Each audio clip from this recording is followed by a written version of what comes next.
What's up, fight fans? This is Kurt DeVille with Counterpunch Boxing News, and I want to counterpunch a video that I seen moments ago. And it's on a Joe Rogan's podcast, and it was Lennox Lewis, and it was talking about his most satisfying victory. Okay. And of course, he said it was Hasim Rahman, the second one, because Rahman knocked him out the first fight. And I just had to counterpunch some of this interview. So I'm gonna let you guys listen as I counterpunch this interview with what Lennox Lewis was saying. Okay, and here we go. What bothered me is the fact that I gave him an opportunity. I gave him a fight when I'm basically waiting for Tyson, and I have to keep busy. I'm looking down the list of who to fight. He's number 7. I realized that he's durable. He's not one of these guys that get knocked out easy. So I wanted to give my fans, a proper fight. Box the best guy out there, not box the easy guy that's easy to get knocked out. I don't want to go home in 2 rounds. So, and then another reason, a lot of people don't know, I went to Africa to fight because Muhammad Ali went to Africa. He fought in Africa. So I wanted to do that. I wanted to fight in Africa. I say, I'm a world. So, if you guys just heard Lennox Lewis, the reasons for him fighting Rahman was because he was waiting for Mike Tyson, okay? And while he was waiting for Mike Tyson, he wanted to keep himself busy. So he wanted a guy that's durable, that didn't get knocked out easy, right? And that was going to give him a good fight and the best fights out there for the fans. Who does that sound like? Sounds like Anthony Joshua to me. So it sounds like Anthony Joshua's more like yourself back then while you was fighting, because you wanted the guys that were the top guys. And Hasim Rahman was the guy that he was one of the wild card guys. His first loss was to David Tua, and that was stopped on some bullshit. It was an early stoppage, which that fight could have went on, right? However, Lennox Lewis said he gave him an opportunity, right? Like Ruiz. Okay. So anyway, that was a pretty good comparison. 2 different fights. Both guys lost, but they gave these fighters opportunities. So let's go on. A champion, so I need to fight all around the world. So that's what made me go to Africa. The only thing about Africa is I didn't know that it was such a high altitude up there. And for me to have a fight, I should have got there a lot earlier, but I was doing Ocean's 11 at that time. People saying, oh, you were doing a movie. I wasn't doing no movie. I was sitting around half the time waiting for them to change the lights, then go out there for 2 minutes, and then go back and sit there for another 2 hours while they change the lights. So were you training at all while that was happening? Yeah, I was training, but it wasn't it wasn't the conditions of training. I needed taking my time. I realized he's dealing with the same thing I'm dealing with, although he was there a lot earlier. But I had a couple things going wrong. Boxing at 4 in the morning, they couldn't find a big enough ring.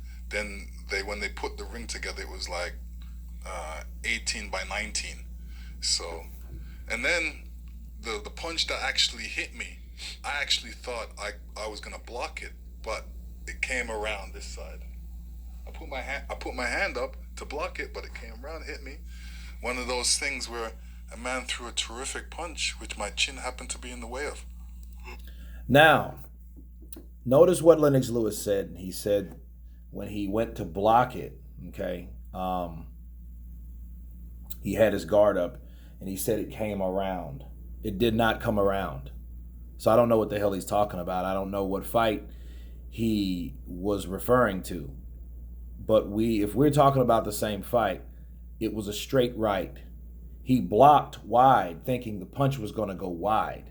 It didn't come around. It went straight up the middle. Hasim Rahman landed that shot. Matter of fact, I'm going to leave the link below, and he went right up the middle. So I don't know why he would think that. Maybe, that's been a long time ago. I mean, that's what, '01?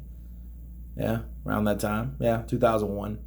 And that would derail the Tyson fight, whatnot. But I don't know what the hell he's talking about. Anyway. What is it like when that's over and you're sitting there and you know you lost, but you know that under the right circumstances, this guy is not at your level?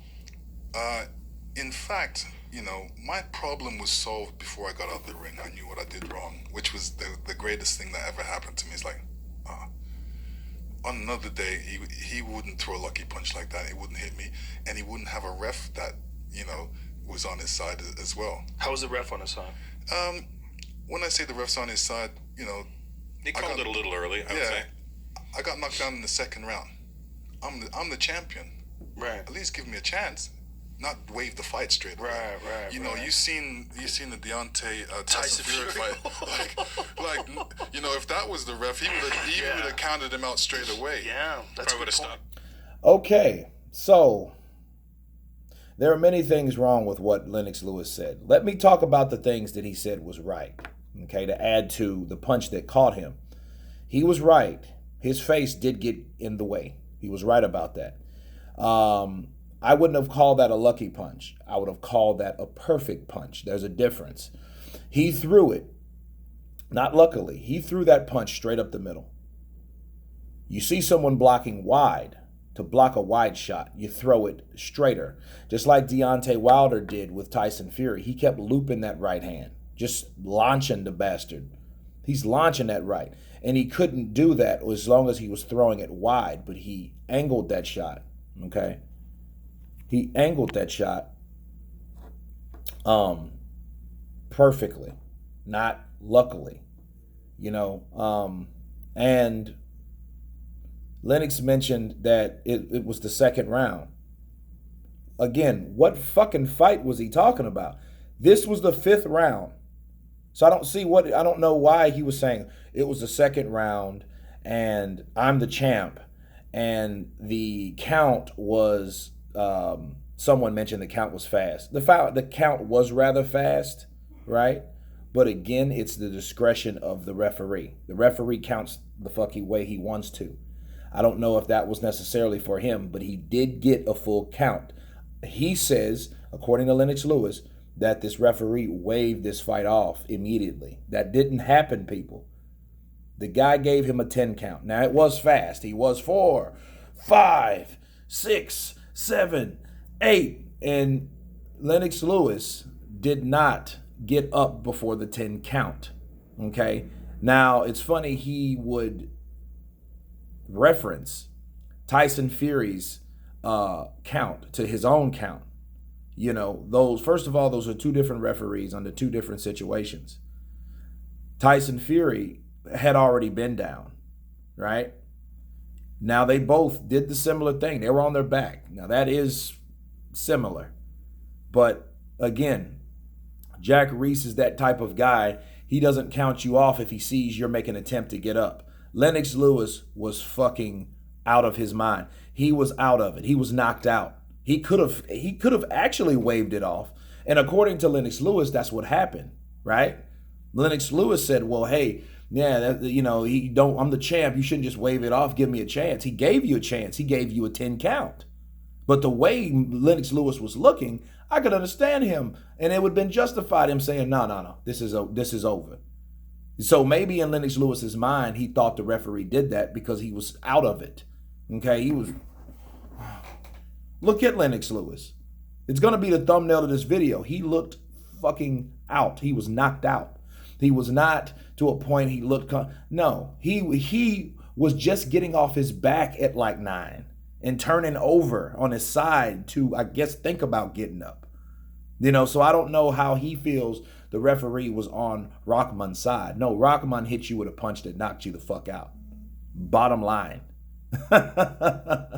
You know what I mean? So it's crazy for Lennox to give this story, this narrative of a fight that he said it was over in 2 rounds. It wasn't 2 rounds. You know what I mean? Like, damn, you fought 3 more rounds. Maybe he got the fight mixed up. Maybe he confused the second one with the first. Because I know the second one didn't last long, right? But of course, Lennox Lewis is right. Before everybody thinks, man, what are you shitting on Lewis for? Well, I don't like anyone saying something, especially this is his history. This is his fight. I don't see how he could have forgot that. I don't know. You know what I mean? Those are key. Like, who the fuck is this Lennox Lewis or this somebody pretending to be Lennox Lewis? Because that didn't happen. You know, tell the story right, how it's supposed to be. Because when you start saying shit like, oh, well, the ref didn't give me a full count. No, he gave you a 10 count. Oh, it was the second round. No, it was the fifth. Who really are you? Are you a clone? Are you someone pretending to be Lennox Lewis? Because the Lennox Lewis should knew when he got knocked out if he was recalling that right. You know what I'm saying? So it's crazy. However, to Lennox Lewis's defense, Hasim Rahman was not on his level. He wasn't. You know, he could say he got a lucky punch, yada, yada, yada. But, you know, I think he got a lucky shot at the title and he took it and he won. You know, so Lennox Lewis, I think, would have beat him, and he showed that he could beat him. You know, so, but according to this interview by Joe Rogan, he doesn't remember his own story. And that's what I wanted to share with you guys. So I'm going to leave the link below. Let you guys check out this podcast on top of the actual knockout. So you guys can see exactly what I counterpunched to see how accurate that is. But anyway, you guys tell me what you think about Lennox Lewis's story. Of course, please subscribe. And you guys been counterpunched. Peace.